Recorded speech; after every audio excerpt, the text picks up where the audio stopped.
ঘূর্ণিঝড় মন্থার প্রভাবে থমথমে অবস্থা বিরাজ করছে বরগুনায়। ভোররাতে এক পশলা বৃষ্টিতে কিছুটা কমেছে গরমের তীব্রতা। গভীর সমুদ্রে ঝড়ের আতঙ্কে মাছ শিকারে যায়নি উপকূলের বহু জেলে।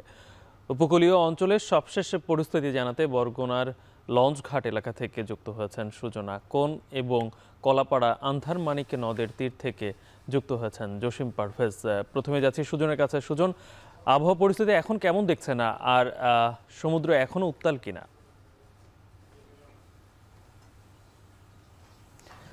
গালিব, আপনি যেমনটি বলছিলেন যে গভীর সমুদ্র আসলে এখনও উত্তাল রয়েছে, এটি মূলত জেলেরা আমাকে জানিয়েছে। যদি বরগুনার আবহাওয়া পরিস্থিতি জানাতে হয়, আজকে ভোররাতে এবং গত পরশুদিন মূলত 40 থেকে 45 মিনিটের মুষলধারে বৃষ্টি হয়েছে বরগুনায় ঘূর্ণিঝড় মন্থার কারণে। এবং এই বরগুনার আবহাওয়া পরিস্থিতি মূলত আবহাওয়া অধিদপ্তরের পক্ষ থেকে যে বার্তা দেওয়া হয়েছিল যে আগামী 5 দিন শুধু বৃষ্টি হবে এবং ঝোড়ো বাতাস এবং কোনো ধরনের ঝড়ের কোনো পূর্বাভাস দেয়া হয়নি। তবে এই এলাকার মূলত আমি যে লঞ্চঘাট এলাকায় রয়েছি এবং এখানে দেখেছি যে আকাশে আংশিক কিছু মেঘ রয়েছে এবং পরিস্থিতি একেবারেই স্বাভাবিক রয়েছে। এবং আপনি জানেন যে বরগুনার বড় একটি অংশ জেলা পেশার সঙ্গে জড়িত এবং তাদের সঙ্গে আমি কথা বলেছি, তারা বলেছেন যে গভীর সমুদ্রে এখনও সমুদ্র উত্তাল রয়েছে, যার কারণে এই অঞ্চলের কয়েক হাজার জেলে এখনও সমুদ্রে মাছ শিকারে যায়নি। মূলত গত 25 অক্টোবর শেষ হয়েছে 22 দিনের নিষেধাজ্ঞা এবং নিষেধাজ্ঞার পরে ওই দিন রাতি এবং 26 অক্টোবরে অনেক জেলেরা সমুদ্রে মাছ শিকারে গেলেও এখনও অর্ধেকেরও বেশি, বিশেষ করে এখানকার যারা জেলে রয়েছে তারা বলেছেন যে অর্ধেকেরও বেশি এখনও সমুদ্রে যাননি এবং তারা বলেছেন যে ট্রলার মালিক সমিতির পক্ষ থেকে বলা হয়েছে যে তাদের নিরাপদ আশ্রয়ে থাকার জন্য এবং এই ঘূর্ণিঝড় যে মন্থার যে প্রভাব সেটি কাটিয়ে না ওঠার আগ পর্যন্ত তারা নিরাপদ আশ্রয় থাকবেন। এবং সব মিলিয়ে বলা যায় যে বরগুনার যে বড় একটি অংশ যারা গভীর সমুদ্রে গিয়ে বিভিন্ন সময় ঝড়ের কবলে পড়ে নিখোঁজ কিংবা মৃত্যুর ঘটনা ঘটে, যার কারণে ট্রলার মালিক পক্ষ থেকেও এটি নির্দেশনা দেওয়া হয়েছে। তো সব মিলিয়ে এই ছিল আমার কাছে বরগুনা থেকে সবশেষ। কলাপাড়ায় আছেন জসিম পারভেজ। জসিম, ঘূর্ণিঝড়ের প্রভাবে উপকূলীয় এলাকায় এখন পরিস্থিতি কেমন দেখছেন?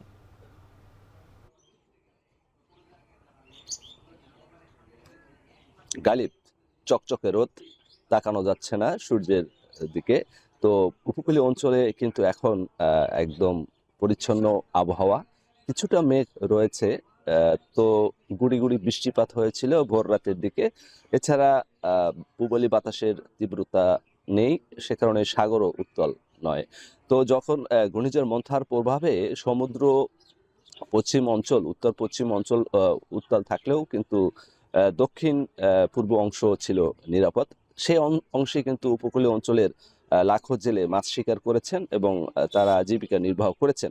এছাড়া আবহাওয়া অধিদপ্তর আমাদেরকে নিশ্চিত করেছে যে ঘূর্ণিঝড় মন্থা সেটি অন্ধ্র প্রবেশের আঘাত হেনেছে। সেখান থেকে বৃষ্টি মেঘে মেঘে বৃষ্টি পাত ঘটিয়ে সেটি আরো দুর্বল হবে। সেটি আজকে নাগাদ বৃষ্টিপাত শেষ হওয়ার সম্ভাবনার কথা ব্যক্ত করেছে আবহাওয়াবিদরা।